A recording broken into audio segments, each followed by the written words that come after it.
Nós vamos entrar no capítulo 18, como bem lembrado aí por vocês. Nós vimos de 17, é um capítulo que eu amo, é aquele capítulo que Jesus orou por nós e que nós somos resposta de oração de Jesus. E várias outras afirmações bíblicas poderosas para nós, né? E a gente vai entrar agora nos últimos momentos ali de Cristo, né? Quem assistiu aquele filme do Mel Gibson, que eu falo muito, sobre as últimas 12 horas de Jesus, né? Então, literalmente, as últimas 12 horas de vida dele, né, antes de morrer e ressuscitar, começa exatamente daqui, do capítulo 18, do jardim ali, do Getsemane. Olha, na época de Jesus já tinha até lanterna, né? Lembra da curiosidade que eu disse que na Bíblia já tinha colírio? Não. Então, aqueles chegam lá, né, todos preparados, todos armados, todos prontos para prender Jesus. Versículo 4. Sabendo, pois, Jesus todas as coisas que sobre ele haviam de vir, adiantou-se e perguntou a eles. Veja, Jesus já sabia de tudo. Olha a onipresença de Jesus, a onisciência, perdão, de Jesus aí. A onisciência, né? Jesus, antes de ressuscitar, morrer e ressuscitar, ele não tem onipresença. Ele passa a ter depois que ele irá. E ele está ali, sabendo de tudo, ele diz, ó... Cadê o verso? 4. A quem buscais?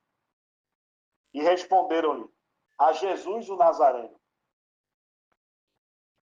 Então Jesus lhe disse, sou eu, o famoso eu sou. A famosa frase que só Cristo, quando realmente decide escancarar quem ele é, o Salvador, o Messias, diz, né? Você vai ver em vários outros trechos ali, só alguns momentos com os apóstolos, mas vários outros trechos ali, Jesus não queria nem ser exposto. Olha, tu foi curado, vai escondido até o sacerdote lá, o sumo sacerdote, se mostra, porque a lei exigia isso. Se mostra ao sumo sacerdote que foi curado, mas não fala ninguém, o povo saia falando. O povo saia dizendo. Aqui não, aqui ele diz, eu sou. Aqui ele diz, eu sou. Ele já está ali declarando quem ele é. João 18 está narrando isso. Está narrando, Jesus, ele se apresenta, ele diz, quem buscais? A Jesus o Nazareno.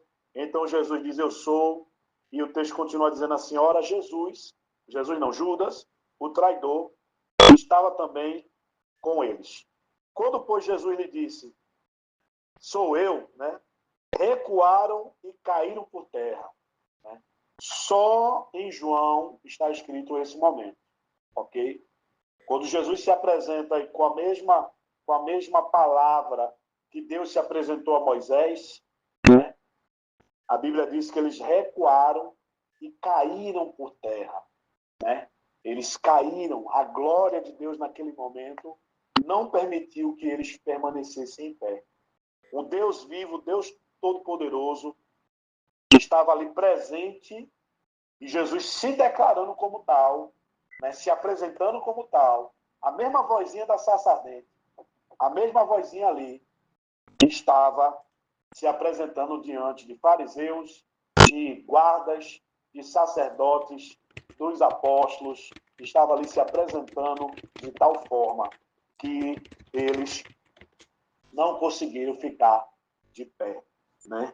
E ali, ó, o texto continua dizendo, recuaram, caíram por terra. Jesus de novo perguntou a eles, a quem buscais?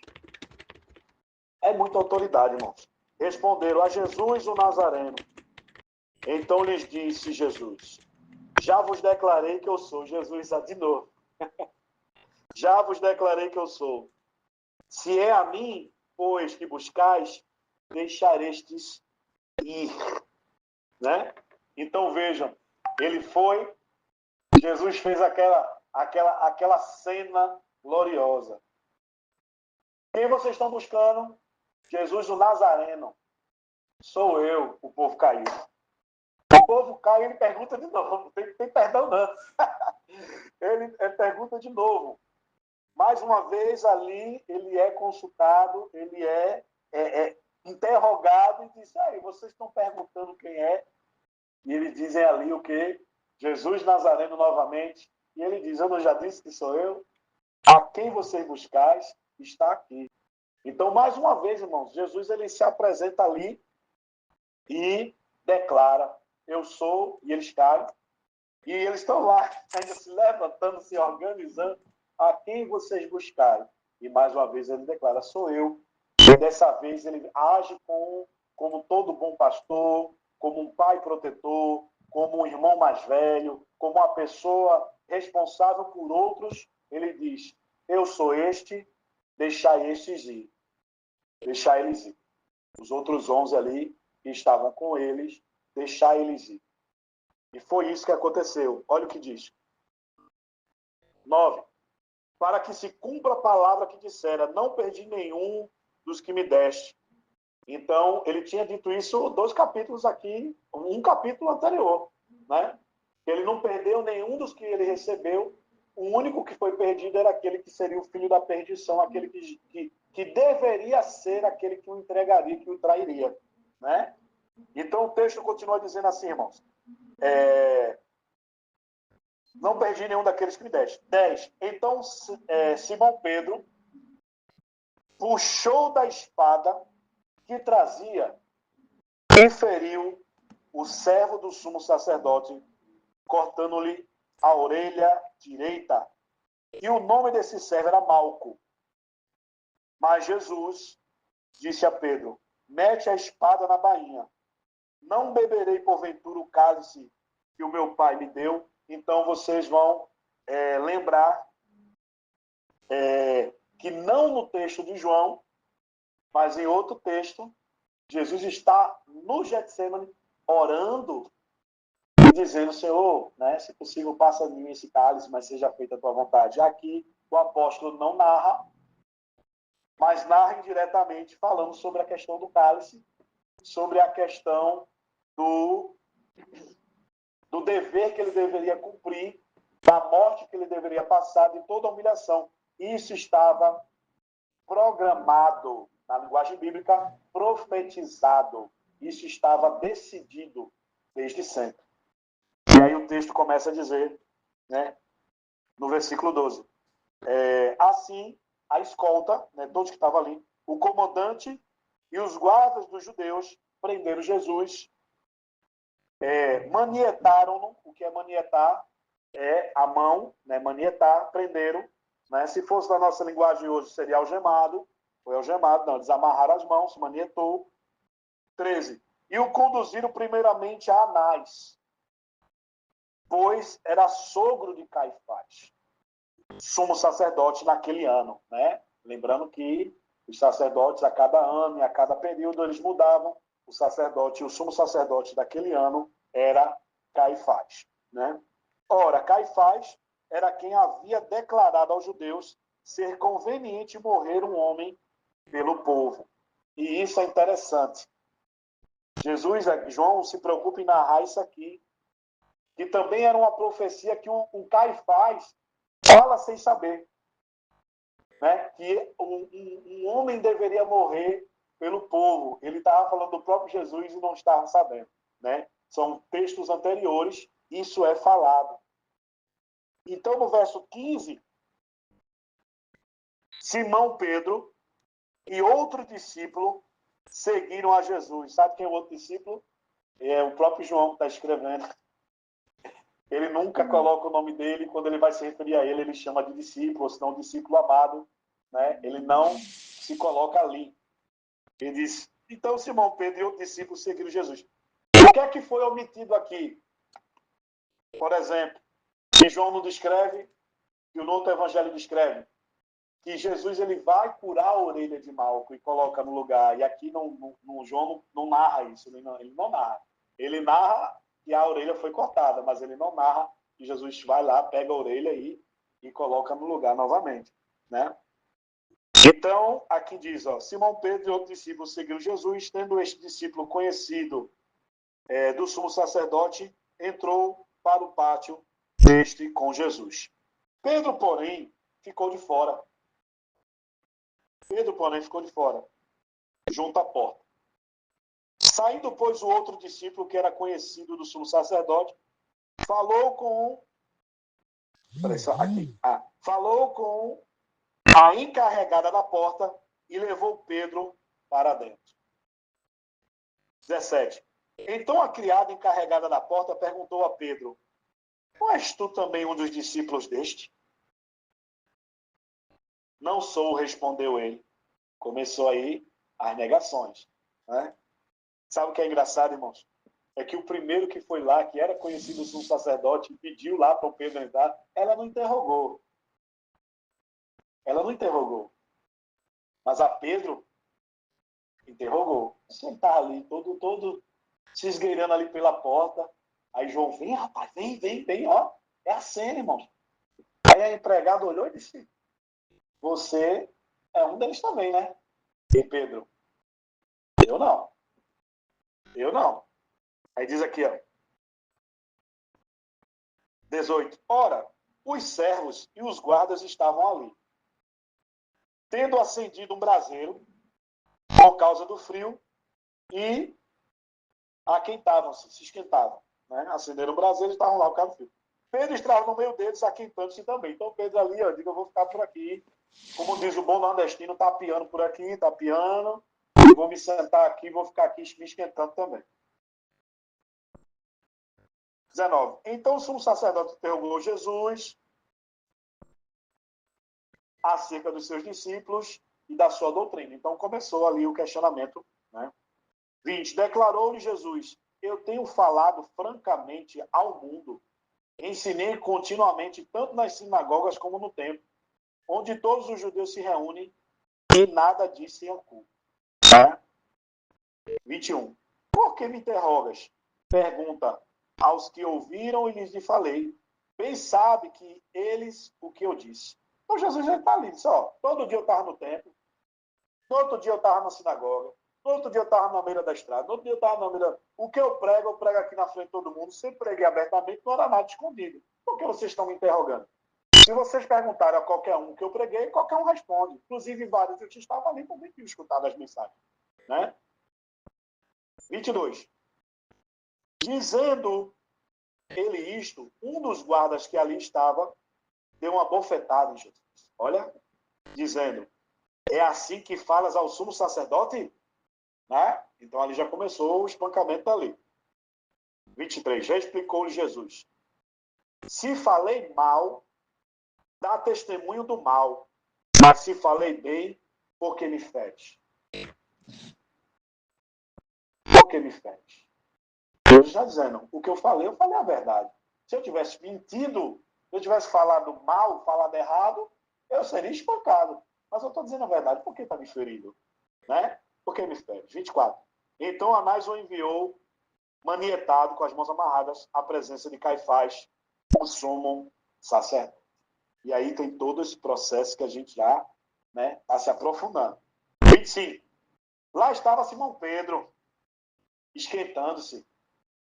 Perguntaram-lhe, pois, és tu, porventura, um dos discípulos dele? Porque Jesus passou lá para dentro, aí Pedro se emburacou, como diz o nordestino, se emburacou. Agora botaram para fora, vão levar ele para o sumo sacerdote, Jesus passa lá de novo, os guardas, tu é um deles também. Aí ele diz, ó, ele negou e disse, não sou. Um dos servos do sumo sacerdote, parente daquele a quem Pedro tinha decepado a orelha, olha, parente de Malco, perguntou, não te vi eu no jardim com ele? De novo Pedro negou e no mesmo instante cantou o galo. Irmãos, aqui Pedro está sendo bem, como diz no popular, cara de pau. Ele estava lá no jardim, junto com o primo, com o parente, com o irmão, com alguém lá, com o Malco. Viu Pedro decepar a orelha do parente. E Pedro tinha cara de pau de dizer que não era. E ali, depois de ele negar ali 3 vezes, ele o galo cantou. Né? 28. Depois levaram Jesus da casa de Caifás para o pretório, né? Na guarda pretoriana. Está levando agora para os romanos. Né? E era cedo de manhã. Né? Eles não entraram no pretório para não se contaminarem, mas poderem comer a Páscoa. Né? Lembrando que esse é o processo, eles estão no dia de Páscoa, né? No período de Páscoa. Então, o pretório era um local romano, era um local para eles, de ímpios, né? De pecadores, eles não queriam se contaminar com as coisas romanas. 29. Então Pilatos saiu para lhe falar e disse: que acusação trazeis contra este homem? Respondeu-lhe: se este não fosse malfeitor, não tu entregaríamos. Veja aqui uma conversa mal explicada. Eles chegam diante de Pilatos e Pilatos pergunta: qual foi o erro dele? Qual foi o crime? Eles não respondem qual é o crime. Eles simplesmente disseram: ó, se ele não fosse um bandido, um malfeitor, a gente não ia trazer para o senhor. Mas eles não dizem qual é o crime. Eles não dizem o que ele fez. Replicou então Pilatos: tomai-o vós outros e julgai segundo a vossa lei. Responderam os judeus: a nós não é lícito matar ninguém. Então eles queriam o quê? A morte. Mas eles não podiam matar Jesus porque Jesus não tinha sido preso por nenhum crime da lei mosaica de morte. Eles não podiam. Então eles tinham que levar para quem tinha essa autoridade. Responderam os judeus: a nós não é lícito matar ninguém, para que se cumprisse a palavra de Jesus, significando o modo porque havia de morrer. Então, João ele dá uma enfatizada: isso é para se cumprir, isso é porque Jesus mesmo falou, isso é porque Jesus profetizou, isso é porque a Escritura. Ele se preocupa em demarcar todas as vezes que já tinha sido dito antes. Jesus tinha dito isso lá. Desde o 13 ele vem dizendo: eu vou ser preso, eu vou ser espancado, eu vou ser entregue nas mãos dos pecadores. E está se cumprindo, se cumprindo, se cumprindo. Versículo 33. Tornou Pilatos a entrar no petróleo, chamou Jesus e perguntou: és tu o rei dos judeus? 34. Respondeu Jesus: vem de ti mesmo esta pergunta, ou tu disseram outros a meu respeito? Então Jesus faz uma contra-pergunta. Pilatos diz: tu és o rei dos judeus? Jesus disse: essa pergunta veio de ti ou vieram das fofoquinhas? Vieram das contendas? Foram outros que disseram isso para você perguntar? Aí ele diz aqui, ó, replicou Pilatos: porventura eu sou judeu? A tua própria gente, os principais sacerdotes, é que te entregaram a mim. Que fizeste? Respondeu-lhe Jesus: o meu reino não é deste mundo. Jesus respondeu a ele? Respondeu. Tu é rei dos judeus? Mas ele não responde dizendo: eu sou rei dos judeus. Ele diz: o meu reino, quer dizer, ele é um rei. Não é deste mundo. Jesus também está dizendo ali: eu não estou preocupado se eu sou rei judeu. Eu não estou preocupado se eu sou rei dos romanos. Eu não estou preocupado se eu sou rei de toda Israel. Eu não estou preocupado se eu sou rei da Europa, porque Roma é na Itália, é da Europa. Eu não estou preocupado com o Império Romano. Eu não estou preocupado com o Egito. O meu reino não é deste mundo. Aí ele diz: se o meu reino fosse deste mundo, os meus ministros se empenhariam por mim para que não fosse eu entregue aos judeus, mas agora o meu reino não é daqui.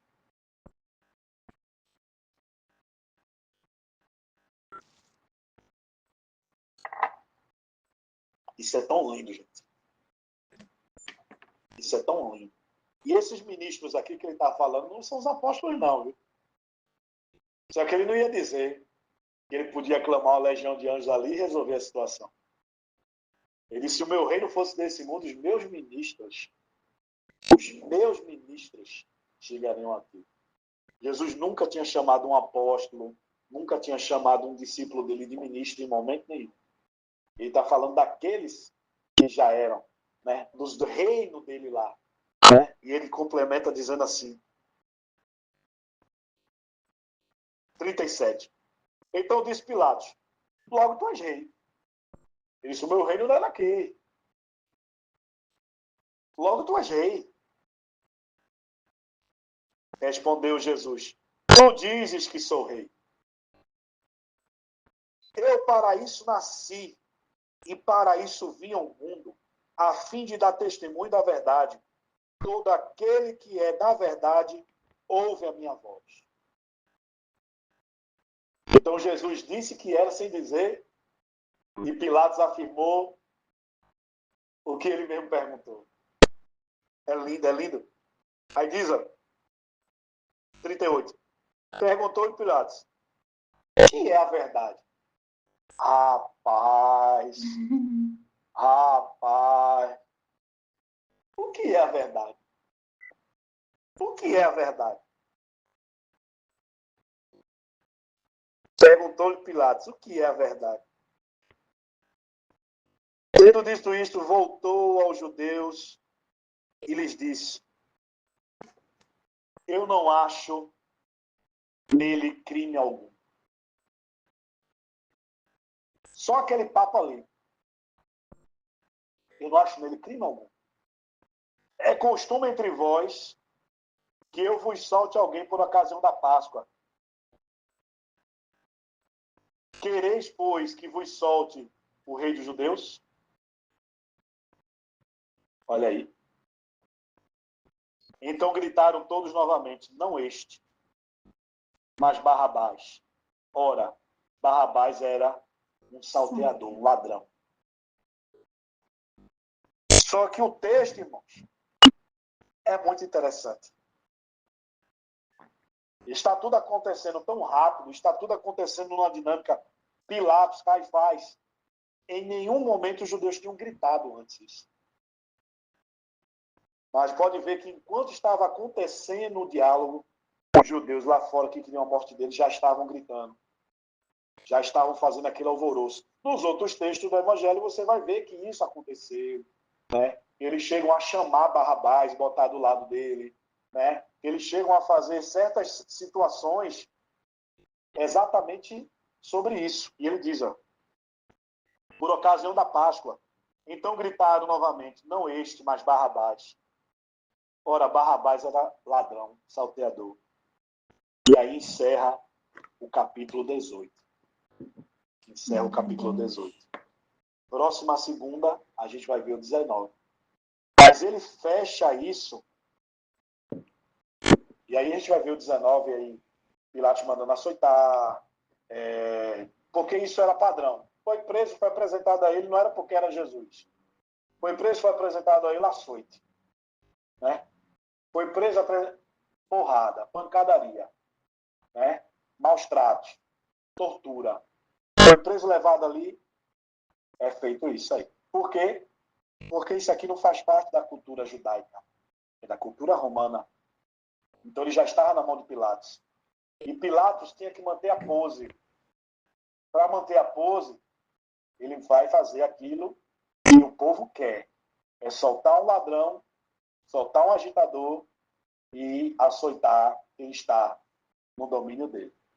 Então, a preocupação de João aqui, agora, é pontuar os fatos, mas diferente de toda a pregação do Evangelho, do 1 até o 17, com a oração sacerdotal, cheia de detalhes, aqui a parte final era já muito conhecido, João opta por resumir.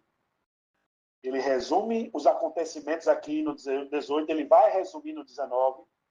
Né? Por quê? Porque quando João escreve esse evangelho, as epístolas de Marcos, de Mateus e de Lucas já rodavam o mundo, já rodava a humanidade. Ele não ia deixar a obra incompleta, mas o que ele precisava narrar de detalhes já foi. E aqui o 19, o 18, o 19, aqui o 20, vão ter detalhes, vão. o 21, vão ter detalhes? Vão, mas resumidos, né? A gente tem mais 3 capítulos para encerrar esse evangelho. O 19, o 20 e o 21. São 3 capítulos pequenininhos, né? Dependendo, não sei se resume 2 num dia só, mas tá tranquilo. Então, Pilatos, ele vai fazer o que cabe a ele para ele não perder a moral, né? Ele vai, os judeus vão pedir a cabeça de Jesus, não vão pedir a cabeça de Barrabás. Podia ser qualquer um ali, gente. Podia ser Barrabás, podia ser outro preso, podia ser qualquer um, né? Por que Barrabás?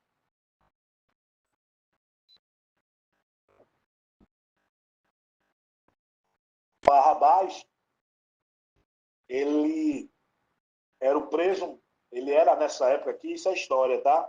Está na história. Ele era o preso mais famoso daquele momento, né? Existia um preso mais famoso, então vamos pegar o mais famoso, né? Tipo assim, famoso pela crueldade, por ele ser, vamos dizer que ele era bom no que ele fazia, roubar. Então ele era muito famoso. Então eles vão pegar ali, ó, o pior ladrão que tem, vamos pegar o pior ladrão e vamos colocar. Então o povo literalmente escolhe o pior. O pior. E uma curiosidade, irmãos, é que o primeiro nome dos dois é Jesus. Né? Jesus, como eu já expliquei várias vezes, hoje, na nossa língua portuguesa, ele é um nome que ninguém coloca no nome do filho, ninguém coloca nome às vezes, um sobrenome. Existe uma pessoa, eu sou Fernando Henrique de Jesus, até aparece um sobrenome de Jesus. Mas é muito difícil na língua portuguesa usar Jesus como nome próprio. Mas na língua espanhola é comum, viu? Né? Tem um cantor muito famoso evangélico, Jesus, né? Jesus, né? Jesus Adriano Romero, Maria de Jesus, Jesus Henriques, é um nome até comum na língua espanhola. No português, não. Mas aqui, no judaísmo, Jesus, esse nome Jesus, no caso Yeshua, ou Yeshua, era um nome comum. Tanto é que na hora da prisão eles perguntam por Jesus, o Nazareno. Podia ter outro ali. Podia ter outro. Jesus de Nazaré era conhecido, era famoso. Mas você vai ver, até em Atos, você vai ver outra pessoa também chamada Jesus. Jesus Barsabas, se eu não me engano, se eu não estou errado. Né? Então, Jesus, que é a raiz do nome Josué, que é a raiz do nome Oséias, era um nome comum. Então, tinha Jesus, o Nazareno, e tinha Jesus Barrabás. No hebraico, Bar é filho, ele era filho de Rabás, o filho de Rabás. Então, a gente tem aqui ó, o Nazareno e o Barrabás. Solta quem? Barrabás. Né? Barrabás. Então, Barrabás foi solto, fica a título de curiosidade. Né? E para nós hoje, nenhum aqui eu acho que colocaria o nome do seu próprio filho de Jesus, né? Nós, na língua portuguesa, mas na língua espanhola é comum eles colocarem, né? Então, também era um nome popular aqui em Israel. Amém? Vamos orar. Senhor Deus, em nome de Jesus, eu quero te agradecer pela vida do pastor Barreto, missionária Verônica, família, pastor Zé Ribeiro, missionária Joyce, família, ele e sua família, Tassir e sua família, Elani e sua família, Rosana também, que está presencial em sua família, Larissa que entrou, conseguiu entrar e participar, Paulo Silvino também que entrou só para comunicar que estava enfermo também, né? Mas o Senhor é fiel. Obrigado, Pai, por tudo. Obrigado, Senhor, pela tua presença. Obrigado pela tua palavra. Obrigado pelo teu Espírito Santo. Que o Senhor venha com bálsamo de cura sobre cada um de nós, restituição da saúde. Que o Senhor venha, meu Deus, estar trazendo libertação na nossa vida de qualquer coisa que a gente nem sabe que às vezes tem. Que o Senhor venha estar nos firmando, Senhor, na tua palavra. É isso que eu te peço, Senhor. Eu te agradeço pela tua escritura, por esse capítulo 18 maravilhoso do Evangelho de João. É isso que eu te peço, Senhor, e te agradeço. Em nome de Jesus. Amém. E graças a Deus.